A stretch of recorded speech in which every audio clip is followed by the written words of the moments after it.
Hello, welcome. We are here today. This is my good friend Jake Sklodowski. Hello. He will be joining me on this little podcast. And we're going to talk about the classic hip-hop record, came out 1998 by none other than Outkast from Atlanta, Georgia. This is their third studio album. Mm-hmm. And it's probably my favorite, which is a very hard thing to choose in their discography. Between your albums, yeah. Yeah, it's only have like 4 or 5. And Yeah. They're like good to amazing. But yeah, this one is it's a very colorful and adventurous listen. Yeah. I think it's my favorite too from them.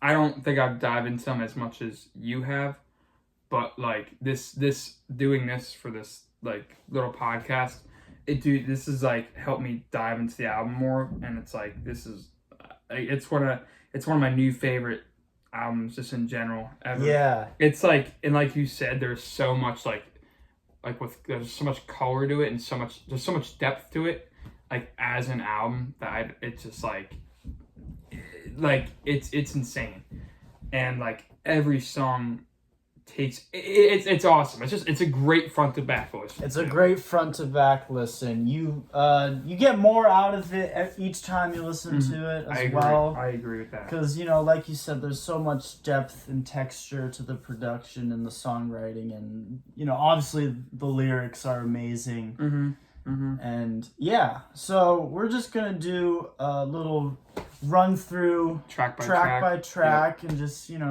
talk about it, review it, and just have an open discussion. So, starting off, we got the album opener, Hold On, Be Strong.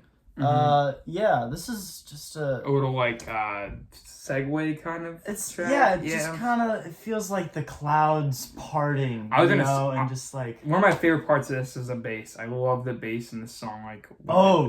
It's so like it's so unique. It's a very warm sound, and it's a very warm. And then there's like the cool like xylophone stuff, and it's just super psychedelic, and I love it. The melody is beautiful. Yeah, it's just such a great way to open a record. Yeah, it's awesome, dude. I love it. And then that carries us into Return of the G. Yeah. This song slaps. I don't know what else to say. It's like one of the things about like every section. It's tough. It's just because like every section of every song is just so good. So it's hard to even just like pinpoint my favorite parts because everything is just so good. Yeah, everything's just so consistent. The chorus on the songs is so catchy. I mean, that's one of the things about them on this album, especially. Like every chorus hits so hard. It's unbelievable. Really it's unbelievable, man. It's like there's no exception for that with this song. It's just like this song is so catchy. Yeah, in every aspect. I just love how much of like a statement and like anthem for like the group that this specific song is. It's just like them like kind of stamping down like we're gonna do whatever we want to do, and if you're not here for it, goodbye. We don't care. I love it. And it's just such a hard hitting, just simmering groove. Yeah, like you said, chorus is super catchy. Yeah, it's I mean, it's like, I know this is like something that goes for not even just song, but the whole album. It's just the fact that this was released at the time it was too, in 98. Like I'm like I can't imagine this coming out. That's the thing. You think about what albums like this was like, because this Outkast, they were a mainstream act. They were up there with the big name artists of the time. So you compare that to what else was being released, like dude. DMX and Eminem. It's like it's way out there. This is way out there for the time. And it obviously carries so much. There's so many artists nowadays that take influence from this. Like, just listen to this, I'm like, Jesus, like, this could be released today, and this would still be, like, groundbreaking. And it's amazing. So like just straight off the bat with the song of this album, it's that is apparent. They hit you. They hit you. Mm-hmm. And then they hit you again with one of the big singles, Yeah. Rosa Parks. Yeah, this is one of my favorites, man. I love this song so much. It's just like it's just fun. It is fun. It's just a fun, like, good vibe. Like, it feels like a good, like, summery it type does. of song. Absolutely. And this is one of the songs I'm most familiar with off this album, like before doing a full listen to of it. Yeah, I think this is the one that most people would be for sure. So so I have known this one for a lot longer, but like it's just like I love it. I love how they incorporate all these different things into the beats and stuff. Just a little guitar, the little comping, like it's just like cool things you can hear, like especially with the headphones on and you're just like taking it all in. It's just so good, dude. Yeah, there's not a lot of albums that were, I mean, in hip hop for the 90s where there's just like real like studio experimentation. Absolutely. The way they were doing it. Yeah, that's where like the little harmonica solo break. Oh yeah, the little hoedown that comes out thing. of nowhere. I love that. It's just awesome. Yeah, I love that. It's so good. Yeah, great song. Great song. Oh, it was produced by Outkast themselves too, which is that's awesome. That's dude. pretty cool. Yeah, I think a lot of the songs on this record were. That's right. I'm looking at it right now. Which yeah, is that's awesome. yeah. I think this was like the first time where they really they did that tried themselves. to do it. That's so cool too, because I was gonna say the production on this track, like how they work everything together, it works perfectly, and it's not an easy thing to do when you got like. The harmonica that comes in, the guitar comp, all this. There's so many different layers to the song. It's like the fact that's awesome. They did that. And they made it sound so good, and it sounds so natural. Amazing. Yeah, dude, it sounds amazing. Yeah. So Rosa Parks, great song. Another thing I wanted to mention about this record are the skits. I just feel like they're really well done in the way they kind of just set you up for the vibe and the lyrical content for the next song or the song that just played. I love it. They're well done, and sometimes skits can just be like, okay, skip, cringy or whatever. But they add some nice character to the record. I agree, absolutely, for sure. And the little intro with Raekwon, where he's like, hit this Henny right before the track starts. I love that. It's pretty cool. And Skew It on the Barbie is the fourth track. This is one of my favorites. Yeah, I fucking love this song. Such a good produced beat. Yeah, again, so catchy, and like you said, dude, the beat is amazing. I love it. Yeah, Andre's flow is just like out of this world. Yeah, out of this world. I agree. Yeah, he's just like so talented as a rapper. One of my favorites of all time. Dude, yeah, like it's like you're saying, I know he's Andre 3000, so he's not exactly not popular, but I think he's so underrated as like his flow is like unbelievable in the song, like you said. So it's just it's unbelievable. Yeah. He's so just like articulate and just like the way he there's nobody else. Words. No, there's nobody else that would like articulate and phrase what he's saying the way he would. And that's what makes it so special. Yeah, you listen to guys like Kendrick Lamar and JID today, and you're like, oh yeah, they wouldn't be doing what they're doing if it weren't for him. Yep, I agree. Sure. I agree. Yeah. Fun fact: Deftones plays this song before they go out to play shows as like their really. Song. I didn't realize that. Yeah, I heard that in an interview once. Dang, I didn't realize that. I thought it was cool. And such a banger. Yeah, and then. Dude. Yeah, so for number 5, we got Aquemini, the title track. This is one of my favorites off the album. Like this one might be my favorite off the album, but there's one coming up later though that might be too. But this one is like, oh my God, I love the chorus and the way they go about like they rap it like after the like almost like behind the beat, and they start dragging it and like pulling it, and they play with it.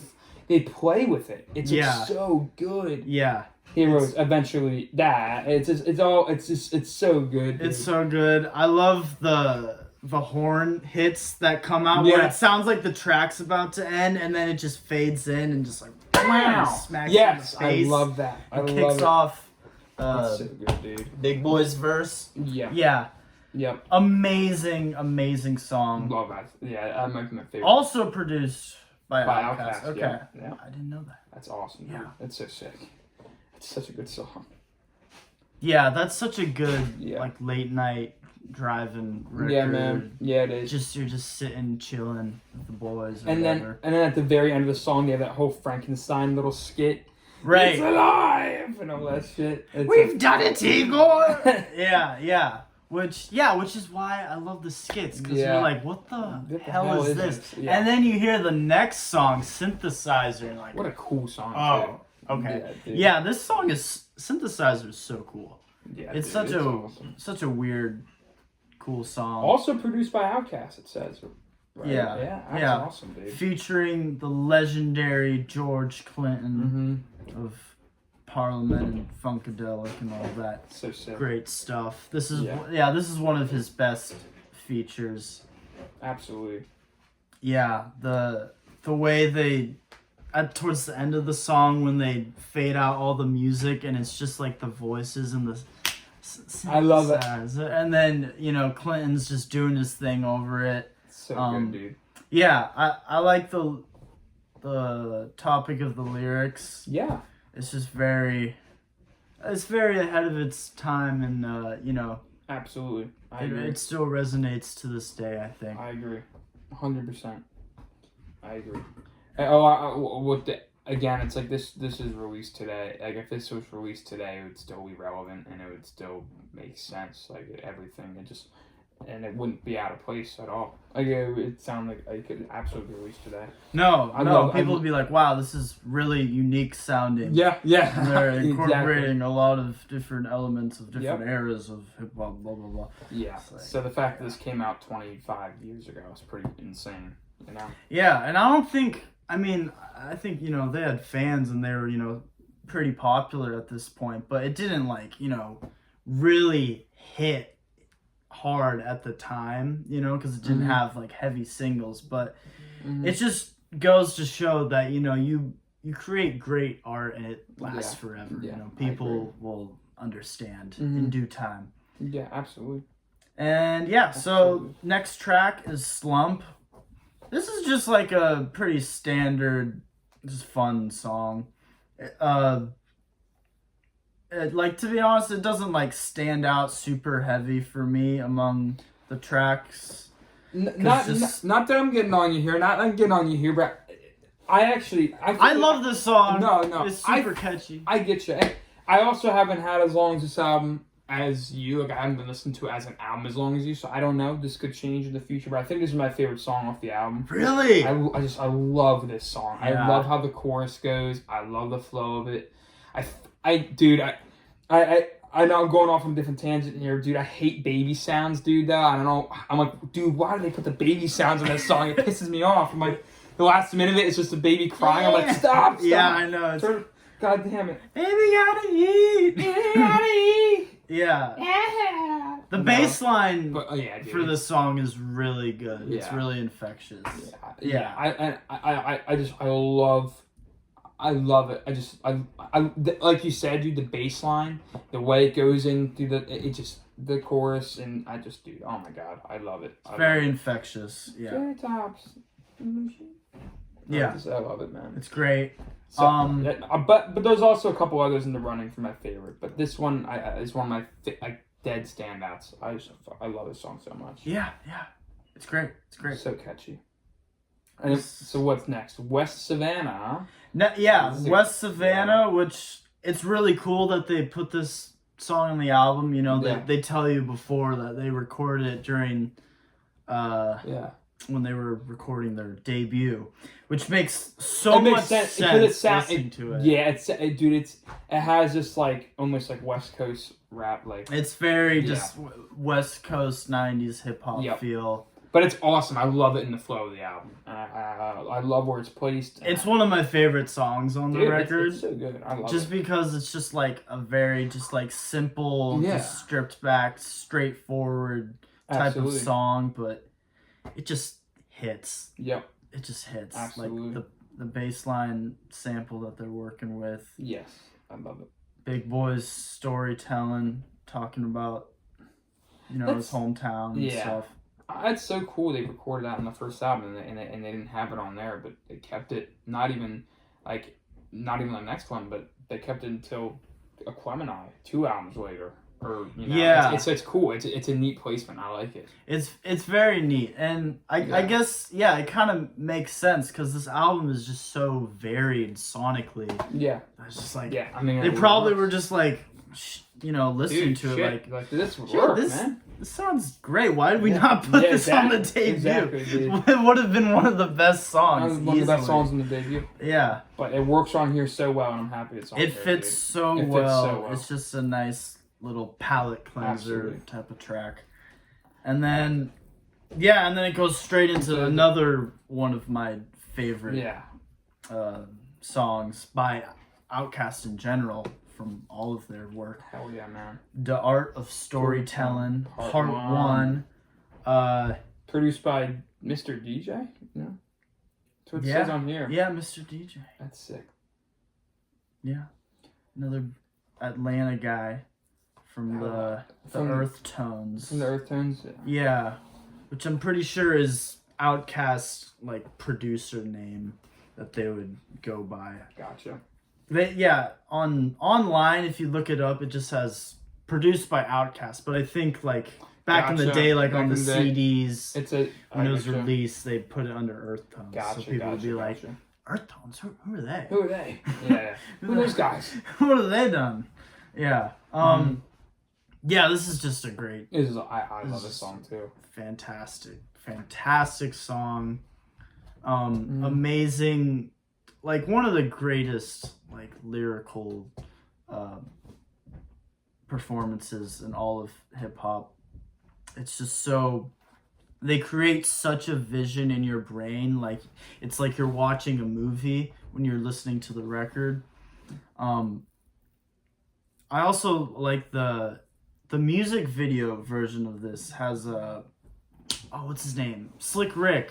Slick Rick? It has a Slick Rick feature, which is really cool and unique. And sometimes I like to listen to that. Just like it feels like a whole different song.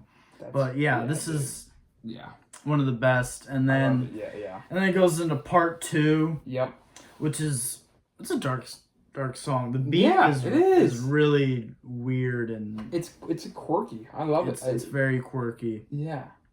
Just the piano chords and the weird synths. It's a neat song placement too in between part 1 of that and the Mamacita coming after. But it's cool how it just helps with the flow of it. It's neat. It's crazy, dude. I absolutely love it. So absolutely. Yeah, and then, like you said, next track is Mamacita. Yeah.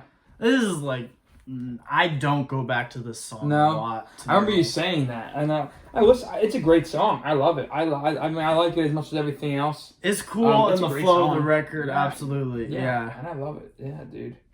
It's like, great song. And I know I say it a lot, but damn, that chorus, man, it is catchy.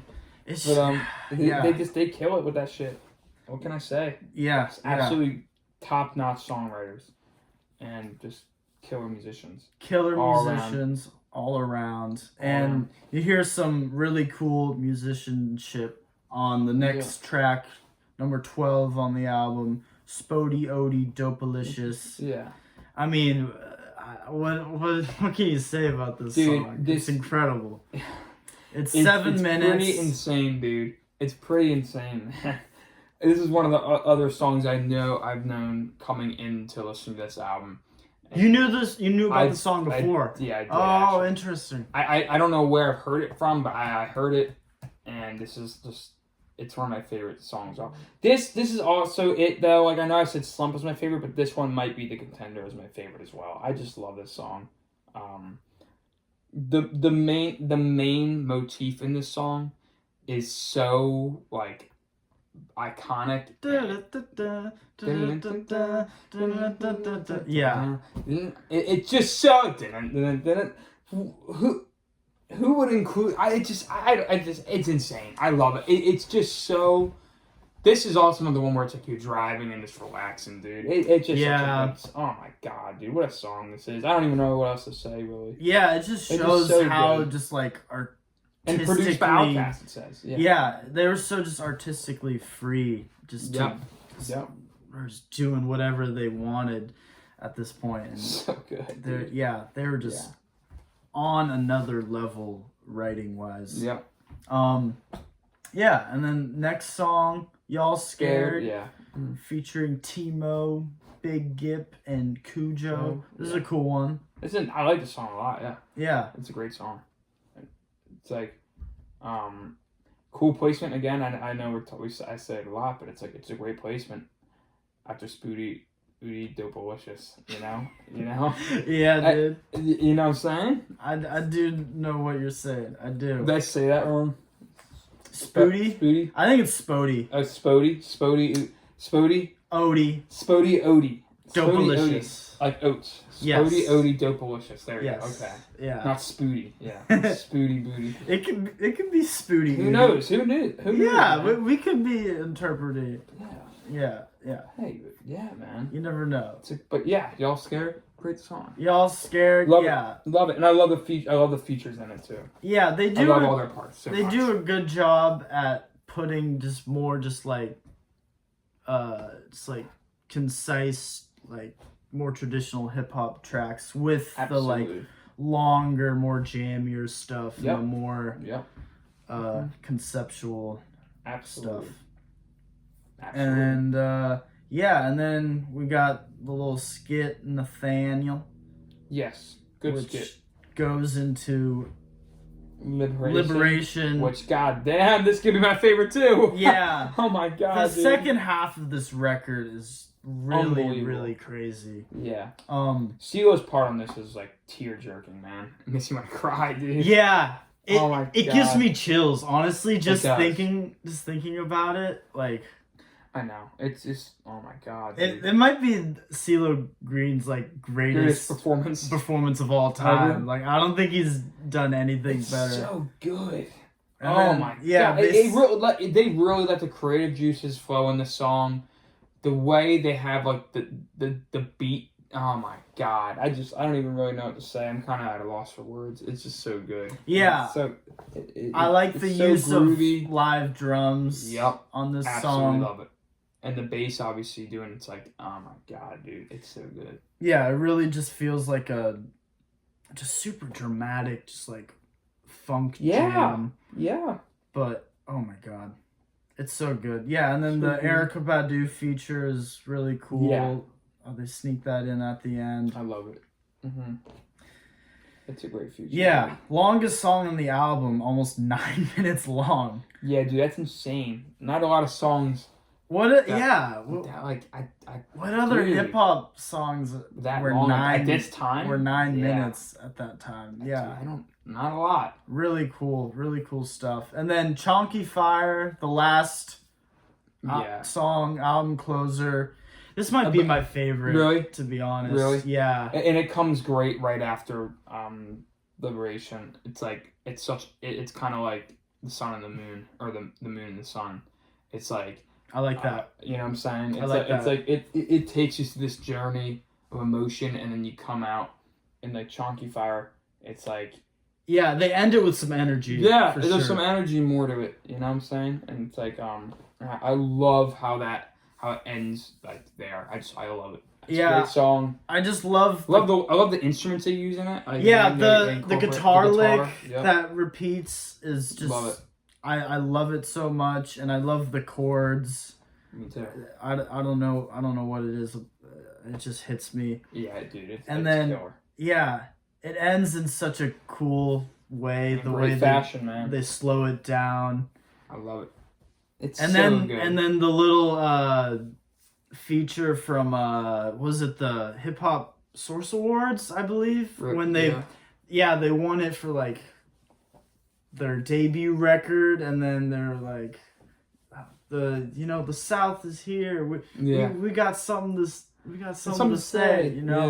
It just That's so awesome. It just really reiterates how this record was just them just really fully embracing themselves and just putting it out there in the world in a beautiful artistic package. So cool, dude. It's And just an incredible record that, I'm sure people who listened to it back then still listen to to this day.